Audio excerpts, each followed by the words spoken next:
Good morning बच्चों। आज मैं फिर आप लोगों को हिंदी व्याकरण में अगले चैप्टर पढ़ाने जा रही हूँ, जिसका नाम है लिंग। लिंग क्या होता है, इसके बारे में आज हम लोग पठन पाठन करेंगे। अब आगे देखिए, शब्द के जिस रूप से यह ज्ञात हो कि वह पुरुष जाति का है अथवा स्त्री जाति का उसे लिंग कहते हैं। शब्द के जिस रूप से यह ज्ञात हो कि वह पुरुष जाति का है अथवा स्त्री जाति का उसे लिंग कहते हैं। हिंदी में दो लिंग होते हैं। पुल्लिंग, पुरुषत्व का बोध कराने वाले शब्द पुल्लिंग कहलाते हैं, जैसे लड़का, घोड़ा, संतरा, मकान आदि। स्त्रीलिंग, स्त्रीत्व का बोध कराने वाले शब्द स्त्रीलिंग कहलाते हैं, जैसे लड़की, घोड़ी, मौसमी, कोठी आदि। यहाँ पर हम लोगों ने यह देखा कि यहाँ ये लिंग की परिभाषा दी हुई है कि शब्द के जिस रूप से यह ज्ञात हो कि वह पुरुष जाति का है अथवा स्त्री जाति का उसे लिंग कहते हैं। हिंदी में लिंग दो प्रकार के होते हैं, पुल्लिंग और स्त्रीलिंग। पुरुषत्व का बोध कराने वाले शब्द पुल्लिंग कहलाते हैं, जैसे लड़का, घोड़ा, संतरा, मकान आदि, और स्त्रीत्व का बोध कराने वाले शब्द स्त्रीलिंग कहलाते हैं, जैसे लड़की, घोड़ी, मौसमी, कोठी आदि। अब बच्चों आगे देखें हम लोग कि इसमें आगे इसकी विस्तृत जानकारी हम लोग लें। हिंदी में 3 प्रकार के शब्द हैं। पहले जो शारीरिक रूप से पुरुष जाति के हैं, जिसे हम पुल्लिंग कहते हैं। दूसरे जो शारीरिक लक्षणों से स्त्री जाति के हैं, उसे हम स्त्रीलिंग कहते हैं। और तीसरे जिनमें पुरुष या स्त्री जैसा कुछ नहीं है, जैसे पहाड़, नदी, पुस्तक, कमल आदि, लेकिन इसका भी लिंग निर्णय किया गया है। तीसरे प्रकार के शब्दों का लिंग निर्णय परंपरा के आधार पर होता है। लंबे समय से जो शब्द पुल्लिंग के रूप में प्रयुक्त होते आ रहे हैं उन्हें पुल्लिंग मान लिया गया है, शेष शब्दों को स्त्रीलिंग मान लिया गया है। वास्तव में उन्हें पुल्लिंग या स्त्रीलिंग मानने का कोई वैज्ञानिक आधार नहीं है, इसीलिए सभी नियमों के अपवाद पाए जाते हैं। पुल्लिंग स्त्रीलिंग संबंधी कुछ नियम इस प्रकार हैं। अब आगे बच्चों हम लोग यह देखेंगे कि पुल्लिंग जो होता है वह कुछ शब्द इस प्रकार का है जो हमेशा ही पुल्लिंग में प्रयोग होता है, कुछ शब्द इस प्रकार का है जो हमेशा स्त्रीलिंग में आता है, और कुछ शब्द तो इस प्रकार का है जो हमेशा न पुल्लिंग होता है न स्त्रीलिंग होता है। वह उभयलिंगी शब्द के नाम से हम उसे जानते हैं। तो आओ आगे देखें। सामान्यतः पुरुषत्व का बोध कराने वाली संज्ञाएं पुल्लिंग कहलाती है तथा स्त्रीत्व का बोध कराने वाली संज्ञाएं स्त्रीलिंग कहलाती है, किंतु कुछ संज्ञाएं नित्य पुल्लिंग के रूप में प्रचलित हैं तथा कुछ संज्ञाएं नित्य स्त्रीलिंग के रूप में प्रचलित हैं। जथा यानी जैसे नित्य पुल्लिंग शब्द जो है वह क्या है? उल्लू, कीड़ा, तोता, खरगोश, कौवा, गैंडा, खटमल, पक्षी, भेड़िया, मच्छर, चीता, गीदड़ आदि। यानी इतने शब्द जो हैं यह हमेशा पुल्लिंग शब्द में ही प्रयोग होता है। इनका यह हमेशा पुल्लिंग शब्द ही पुल्लिंग में ही आते हैं। नित्य स्त्रीलिंग शब्द जो है वह इस प्रकार है: संतान, सवारी, मछली, मक्खी, मकड़ी, मैना, लोमड़ी, गिलहरी, कोयल, भेड़, बुलबुल, छिपकली, तितली आदि। तो यह शब्द जो है यह हमेशा स्त्रीलिंग में प्रयुक्त होता है। उभयलिंगी शब्द, कुछ शब्द पुल्लिंग और स्त्रीलिंग दोनों रूपों में प्रचलित हैं। यदि वे स्त्री के लिए प्रयुक्त हो तो स्त्रीलिंग कहलाते हैं तथा पुरुष के लिए प्रयुक्त हो तो पुल्लिंग कहलाते हैं। तो बच्चों इतना तक तो हम लोगों ने जानकारी प्राप्त कर ली कि कुछ स्त्रीलिंग क्या होता है, पुल्लिंग क्या होता है और उभयलिंगी क्या होता है। कुछ शब्द ऐसे होते हैं जो हमेशा पुल्लिंग में पुल्लिंग होते हैं, कुछ शब्द ऐसे होते हैं जो हमेशा स्त्रीलिंग होते हैं। अब बच्चों आगे हम देखते हैं कि यह कुछ शब्द जो है उभयलिंगी शब्द जो है यह स्त्री या पुरुष के लिए बराबर ही इनका उच्चारण, जैसे राजदूत, यह स्त्री भी हो सकती है और पुरुष भी हो सकते हैं। डॉक्टर, यह स्त्री भी होती है और पुरुष भी होते हैं।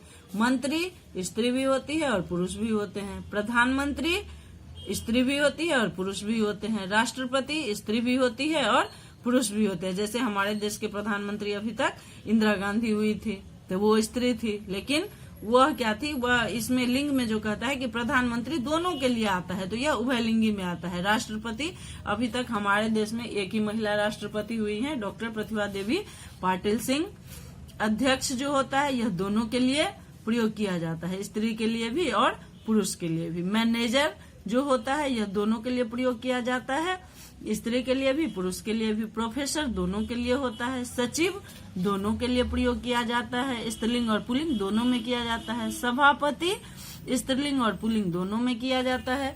निदेशक स्त्रीलिंग और पुल्लिंग दोनों में किया जाता है। तो ये था बच्चों हम लोगों का स्त्रीलिंग, पुल्लिंग और उभयलिंगी के पहचान। अब उभयलिंगी शब्दों में लिंग की पहचान क्रिया से होती है। जैसे डॉक्टर आ चुके हैं, डॉक्टर आ चुकी है। जब महिला डॉक्टर आती है तो हम लोग वहाँ क्या बोलते हैं कि डॉक्टर आ चुकी है। जब पुरुष डॉक्टर आते हैं तो हम लोग बोलते हैं कि डॉक्टर आ चुके हैं।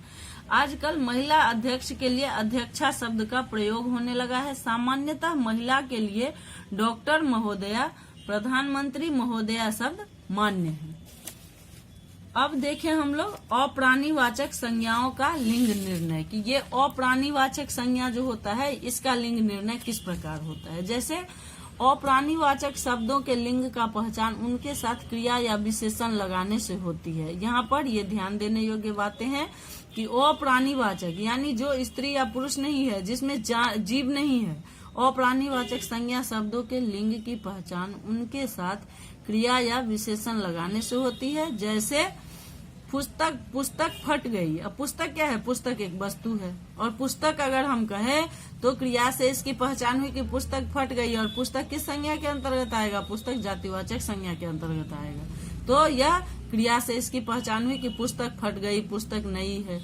यह पुस्तक अच्छी है, विशेषण से पहचान। अब यहाँ फटना इसका क्रिया हो गया, और अच्छी जो है यहाँ यह क्या हो गया, इसकी पहचान हो गई। तो यह क्या हो गया, यह विशेषण से इसकी पहचान हुई। तो यह अप्राणीवाचक संज्ञा का पहचान जो होता है क्रिया या विशेषण लगाने से होती है, इसको याद रखिएगा। अब देखें कुछ शब्द ऐसे भी और होते हैं जो प्रायः पुल्लिंग ही होते हैं। जैसे देशों के नाम, देशों के नाम जितने भी होते हैं वह पुल्लिंग होते हैं। जैसे चीन, Japan, Bharat, Pakistan, America, England आदि। पर्वतों के नाम हिमालय, कैलाश, हिंदुकुश, अरावली, सह्याद्री आदि। दिनों के नाम सोम, मंगल, बुध, वीर, शुक्र, शनि, रवि आदि। यह सब जो होता है यह पुल्लिंग होता है। अब हम आगे देखें कि यहाँ पर यहाँ चिन्ह जो लग दिया गया है, ये शब्द जो दिया गया है, यह शब्द के अंत में जुड़ करके भी यह पुल्लिंग बन जाएगा। जैसे आ, आव, आवा, पा, पन, नो, त्व आदि प्रत्ययों वाली भाववाचक संज्ञाएं प्रायः पुल्लिंग होती है। जैसे हंसना, बहाव, चढ़ावा, मोटापा, बचपन, कवित्व। अब यहाँ कवि से कवित्व बना, बचपन से बचपन में बच में पन लगा तो यह प्रत्यय लगा तो यह बचपन बना।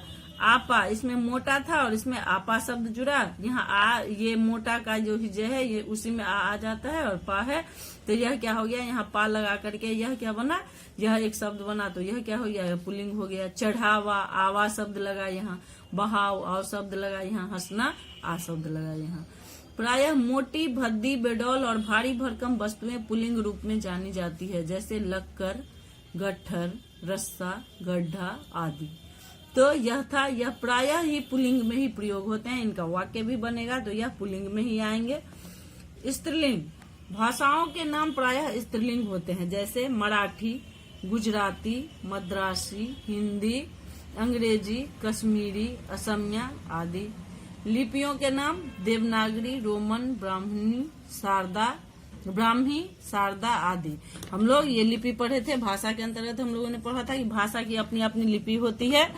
नदियों के नाम रावी, गंगा, कावेरी, यमुना, कृष्णा, गोदावरी, चंबल आदि, यह स्त्रीलिंग होती है। तिथियों के नाम प्रथमा, द्वितीया, तृतीया, चतुर्थी, पंचमी आदि, यह भी स्त्रीलिंग होती है। और यहाँ पर हम लोगों ने जिस तरह देखा कि आ, आओ, आवा, पा, पन, नो, त्व इत्यादि प्रत्ययों से लगने से जो शब्द बनता है वह भी पुल्लिंग होता है।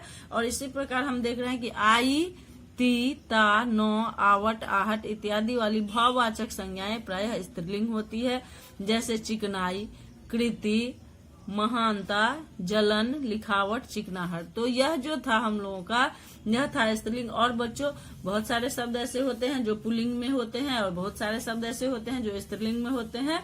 तो हम आप लोगों को और फिर अगले वीडियो में और जानकारी देने जा रहे हैं।